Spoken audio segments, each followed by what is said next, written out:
Orúkọ mi ni Diakoni Sunday Oyetunji Ewékẹyẹ. A bí mi ní ilé Àgò lókè Ògùn lókè Ò. Ọjọ́ 16 oṣù kẹta ọdún 1944 ni la bí mi. Orúkọ bàbá mi ni Ewékẹyẹ Jayéọlá Àkàndé. Orúkọ màmá sì ni Alice Àwùjọọlá Ewékẹyẹ ní Olóògbé. Ọmọ ọdún 10 péré ni mí tí bàbá mi fi ṣaláìsí. Òkè Ò náà mo wà. Mo ń gbọ́dọ̀ àwọn bí ẹbí káàkiri nígbà mo wà pẹ̀lú kékeré kí n tó bẹ̀rẹ̀ iléèwé. Mo lọ sí iléèwé alákọ̀ọ́bẹ̀rẹ̀ First Baptist Day School Ìṣìà Òkè Ò. Ní ọdún 1952 ni mo wọlé. Mo sì jáde ní 1958 pẹ̀lú ìwé ẹ̀rí living certificate, primary school living certificate lọ́dún 1958. So ńgbà kúrò ńbẹ̀ yẹn tán la tún lọ sí Baptist Secondary Modern School Òkè Ò. Àwa ní pioneer, àwa la bẹ̀rẹ̀ Baptist Secondary Modern School Òkè Ò 1959. So a sì jáde ní 1961. Lẹ́yìn ìgbà yẹn mo tún lọ sí iléèwé olùkọ́ni kékeré tí wọ́n ń pè ní elementary teachers certificate. Elementary teachers certificate ní Baptist Training College Benin City. Ìyẹn ní ọdún 1962 sí 1963. So ìgbà tí mo jáde ní 63, a gbé mi lọ sí Baptist Primary School Kínníkínní Ṣakí lọ́dún 1964 láti bẹ̀rẹ̀ iṣẹ́ gẹ́gẹ́ bí olùkọ́ onípò kẹta, grade 3 teacher la máa ń pè ńgbà yẹn.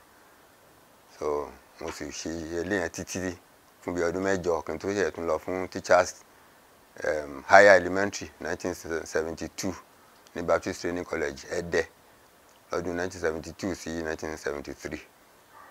So ìgbà mo jáde ní 73 yẹn náà wọ́n gbé mi sí Baptist Primary School Ọ̀jẹ́ Owódé. Aha ní ń jẹ́ ńgbà yẹn Ọ̀jẹ́ Owódé ní ìsìn Ọ̀jẹ́ Owódé ní Ṣakí East local government. So bẹ́ẹ̀ ni mo ṣiṣẹ́ títí láti ṣe Ọ̀jẹ́ Owódé. Wọ́n tún gbé mi lọ sí LA School Àgọ́ Àrẹ. So mo wà ńbẹ̀ ní 1950 and 1960, 75 to 1980. Nígbà di 1980 mi náà kàn ronú pé láti ìgbà mo ti ń ṣiṣẹ́, mi ò tí ì ṣiṣẹ́ ní ìlú abínibí mi rí. So pé ká tiẹ̀ move lọ sílé. So 1980, October 1980 la gbé mi lọ sí AUD Primary School Ìlúà Òkè Ò. So mo wà ńbẹ̀ yẹn fún bí ọdún bíi 2. Lẹ́yìn ìgbà yẹn mo lọ sí St. Andrews College of Education ní 1981. Ṣùgbọ́n nítorí àwọn ìpèníjà kan nípa ìlera mi ò lè parí ẹ̀kọ́ yẹn mọ́ tí mo fi withdraw 1983. So mo tún wá padà sẹ́nu iṣẹ́ ní 1983. So a padà wá sí Ọ̀yọ́ ní 1983. September 1983 la wá sí Ọ̀yọ́ láti tún wá bẹ̀rẹ̀ iṣẹ́. So ibẹ̀ la wà títí tí mo fi wá fẹ̀yìntì ní July 31, 1999 gẹ́gẹ́ bí olùkọ́ iléèwé alákọ̀ọ́bẹ̀rẹ̀. Ìgbà tí mo wà ní iléèwé alákọ̀ọ́bẹ̀rẹ̀ ní First Baptist Ìṣìà, mo máa ń sáré dáadáa, eré 100 meters, 200 meters. Nígbà yẹn ọ̀pọ̀lọpọ̀ ìwé tí ń lò exercise ni wọ́n máa ń fún wa ní gbogbo ẹni tó bá ti sáré tó gbapò. Nígbà yẹn wọ́n máa ń fún wa ní ìwé. So ọ̀pọ̀lọpọ̀ ìwé ni mo máa ń gbà primary school.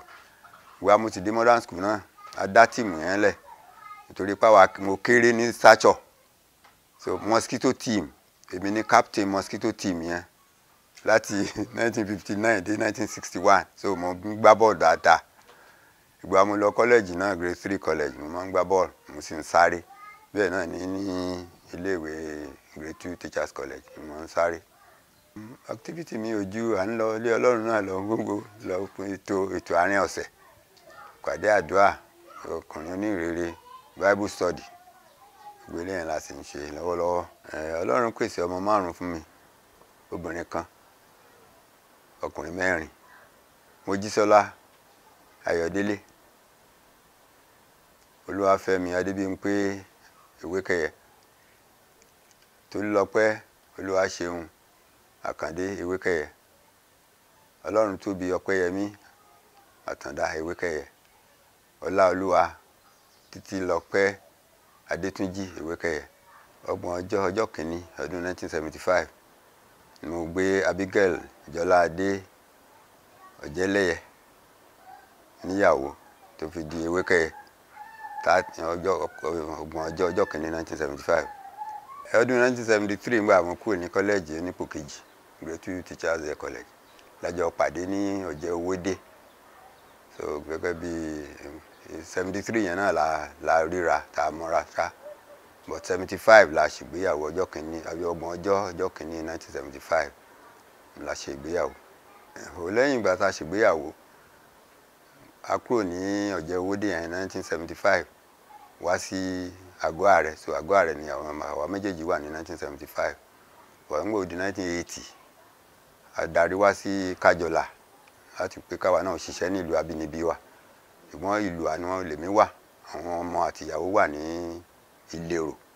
So ibẹ̀ la wà títí tó fi di 1983 ká tó wá sí Ọ̀yọ́ níbí láti máa ṣiṣẹ́ pẹ̀lú àwọn ọmọ. So 83 láti dé Ọ̀yọ́ níbí. So mi ṣiṣẹ́ títí di 1999 kí n tó fẹ̀yìntì. Ìpèníjà tí mo kojú mi ẹ̀kọ́ ni pé nígbà wà ní ìwé alákọ̀ọ́bẹ̀rẹ̀, ẹlòmíì ò mú ọkọ mi ju pé first boy, torí pé Díákónì Ọ̀sìn ni wọ́n jẹ́ olùkọ́ mi nígbà 1953. So wọ́n sì ń follow mi sí pé ọmọ yìí ó mọ̀wé dáadáa, ṣùgbọ́n àwa sí College of Education torí àìlera kò jẹ́ ń lè complete, kò ń lè pa yọrí rẹ̀. So àwọn tó yẹ pé nílé ìwé nígbà wà ń bẹ̀ tí wọ́n ò mọ̀wé tó mi, ọ̀pọ̀lọpọ̀ ti di professor pàápàá ní ìsìn tá a pé a lè rí, ṣùgbọ́n a dúpẹ́ lọ́wọ́ Ọlọ́run torí pé ẹ̀mí sì tún wà.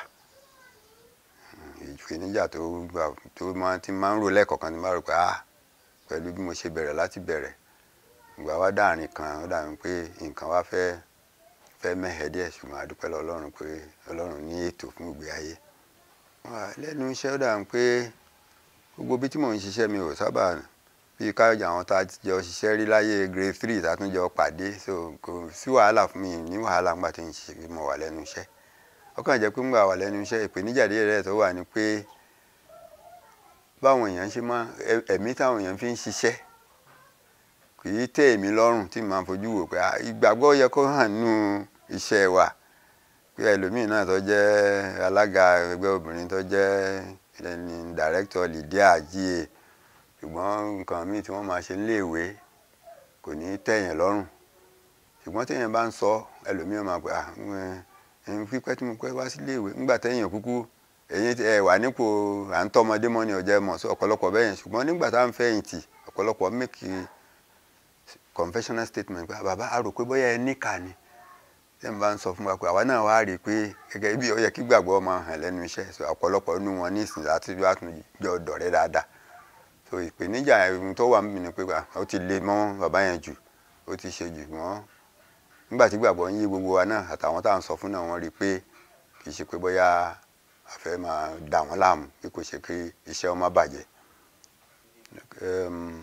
Láti bẹ̀rẹ̀ pẹ̀pẹ̀ bí mi sì ìdílé onígbàgbọ́, ṣùgbọ́n nítorí pé màmá mi jẹ́ ẹ̀gbọ́n fún àwọn tí wọ́n jó onígbàgbọ́, àwọn bàbá Joseph Rántí-Ọlá, Samuel Ake, ìgbà tá a bí mi wọ́n sọ fún mi ni pé bàbá lọ bá wọn pé tó ẹ̀yin Ológun, ibi tí àwọn ọmọ tí náà bá lọ ní sùkúù ní fẹ́ kí Sunday náà lọ. So àwọn ni wọ́n láti pàṣẹ wọn ló fi jẹ́ pé à ń lọ sí ilé Ọlọ́run. So àwa ni a gbé bíbélì àwọn bàbá kékeré wa, àràwọ̀ la gbé bíbélì wọn sí ilé Ọlọ́run. So nígbà tá a sì ti dé lọ bọ́nà school kankan gbogbo tá à ń lọ, ẹ̀kọ́ ọ̀rọ̀ Ọlọ́run náà wọ́n ń kọ́ wa ń bẹ̀.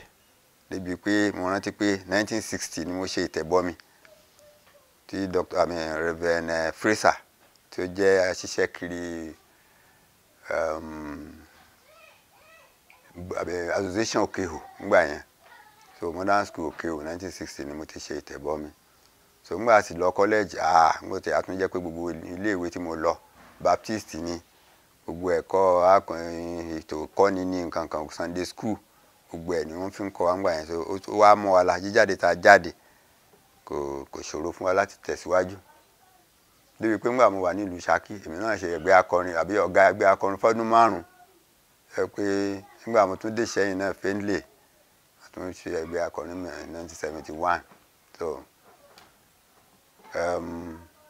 bí àárò bí nǹkan wọn kò wọ́pọ̀ nígbà táwa jíjẹ́ kékeré ò jẹ́ kí n ṣùgbọ́n máa ń wù mí nígbà tí tó di pé àdàgbà tán ṣùgbọ́n ètò ẹgbẹ́ ọkùnrin onírere ìgbà tí mo wà ní ìjọ tí mo wà ní Jóbélé First Baptist Church Jóbélé mo ṣe alága ẹgbẹ́ ọkùnrin onírere fún ọdún 6 so dẹ̀ níbi ètò ẹ̀kọ́ àgbà mo ṣe ọkùnrin onírere mẹ́rin dẹ̀ ní conference wa náà láyé Ọ̀yọ́ West Conference mo ṣe akọ̀wé adult education fún bí ọdún bíi 6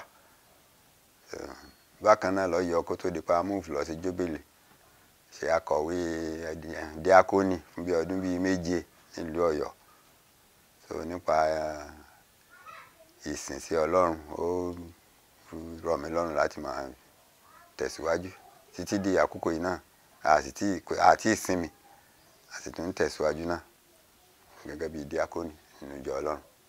Emmanuel Okiyemi Àtàndá àwọn ni àkọ́bí bàbá mi Ewékẹ́yẹ lẹ́yìn náà ni Adérújú Àbẹ̀ Òṣìtù ní Ewékẹ́yẹ then Isaac Ọlálékan Ewékẹ́yẹ Joshua Ọláìtàn Ewékẹ́yẹ Ìyábọ̀dé èmi náà ni èmi mo tẹ̀lé Joshua ṣùgbọ́n àkọ́bí bàbí abikẹ́yìn wa ni Ìyábọ̀dé Alówólódù nínú àwa 4 tí bàbá wa bí àwa 2 péré ló kù àwọn 4 ti lọ èmi àti Adéròjú Àbẹ̀ Òṣìtù làwa 2 tá kù ní lọ́wọ́lọ́wọ́ ni ohun tí mo fẹ́ ìmọ̀ràn tí mo ní ni pé èèyàn ní òbí tàbí pé èèyàn ní ẹni tí ń tọ́ tàbí téèyàn bá ní òbí tàbí ní ẹni tí ó tọ́ tàbí pé òbí èèyàn ṣaláìsí kò túmọ̀ sí pé bóyá èèyàn lè ṣe oríire torí ọmọ ọdún 10 péré ni mí tí bàbá ti fi kú màmá ń gbìyànjú fún mi bọ̀dé ńgbà yẹn èmi fúnra ara mi ni mò ń já ara mi káàkiri mò ń gbọ́dọ̀ àwọn èèyàn so èèyàn láti ní ìfaradà ìlú Òkèwò náà ni mo wà níbi tí màmá wà tí mo sì ń gbọ́dọ̀ ẹnìkan Samuel àbí Adéníjì là ń pè ẹnìyẹn wọ́n ń ṣiṣẹ́ ní local government council so níjọ́ sátidé nǹkan bíi máìlì 1 àtààbọ̀ láàrin látòkè sọ́nà Ṣẹ́mi ilé igbó ilé ìrà ni wọ́n ń pè bẹ́yẹn tá a lọ ṣẹ́ igi tá a fi dáná fún ọ̀sẹ̀ gbogbo ìgbà yẹn kò sì sí ayé ẹ̀rọ púpọ̀ ńgbà yẹn so èlùbọ́ àgùn èlùbọ́ á sì kú pẹ̀lú kọ̀ǹkọ̀sọ̀ so ńgbà yẹn kò rọrùn ńgbà míì bàbá yẹn máa bí pé ó ní lọ́dọ̀ màmá máa ní kò sí ohun tí ń ṣe màmá tó náà yẹn láti ní ìfaradà pé bóyá òbí mi pé bákan béèyàn lóbi láyé téèyàn bá mọ ohun tí ń ṣe yóò di ohun tí ó dà lọ́wọ́lọ́wọ́ báyìí bóyá ńgbà tí bàbá mi bá ń bẹ tí Ewékẹ́yẹ bá ń bẹ ó ṣe wẹ́ pé oko Ẹgbẹ́dá oko wa Ẹgbẹ́dá lóyún oko yẹn jẹ́ bóyá lóko lèmi náà bóyá bẹ́ẹ̀ ni bá wà ní ìsìn ṣùgbọ́n pẹ̀lú pé wọ́n ti lọ tí mo sì fara balẹ̀ láti máa gbé ọ̀dọ̀ àwọn èèyàn ọ̀dọ̀ àwọn kù gbé gbogbo ẹ̀ káàkiri nípa oore ọ̀fẹ́ Ọlọ́run mo sá ti di ẹni tó fẹ̀yìntì lẹ́nu iṣẹ́ ìjọba ní tó sì ní tíjọba ń fún mi gẹ́gẹ́ bí owó àti fi máa gbé ayé so káwa àwọn ọmọ wa ní ìsìn kí wọ́n kọ́ láti faradà kí wọ́n má sì gbẹ́kẹ̀lé bóyá ogún pé bàbá mi lówó kìnnìkan lówó kí wọ́n múra sẹ́kọ̀ọ́ orí ẹ̀kọ́ ṣe pàtàkì